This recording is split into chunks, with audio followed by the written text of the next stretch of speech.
আসসালামু আলাইকুম। আশা করি সবাই ভালো আছেন। আমি আলহামদুলিল্লাহ ভালো আছি। আমার হাতে এগুলো দেখতে পাচ্ছেন নেপিয়ার ঘাসের চারা। তো আজকে আপনাদেরকে দেখাবো কিভাবে নেপিয়ার ঘাসের চারা রোপণ করতে হয়। তো আপনারা যারা জানেন না যে আসলে নেপিয়ার ঘাসের চারা কিভাবে রোপণ করতে হয়, তারা একটু দেখে নেন কিভাবে নেপিয়ার ঘাসের চারা রোপণ করবেন। একটা জিনিস মনে রাখবেন, চারাটা, এই চারাটা যদি আপনি এইভাবে দেন তাহলে এইটা নষ্ট হয়ে যাওয়ার সম্ভাবনা আছে। এর জন্য আমাদেরকে এইভাবে রোপণ করতে হবে।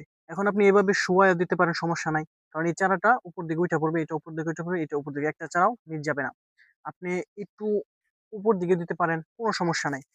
শুধু মাটির একটা মাথা একটা মাথা কমপক্ষে মাটি 2 ইঞ্চি নিচে ঢালাই দিবেন। বাকিটুকু উপরে থাক বা বাকিটুকু ডাবাই দিতে পারেন, কোনো সমস্যা নাই। তো আপনাদেরকে দেখাই যে কিভাবে রোপণ করি আমি।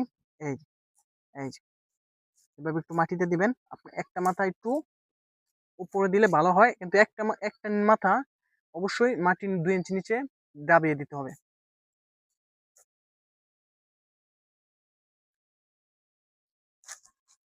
ধন্যবাদ।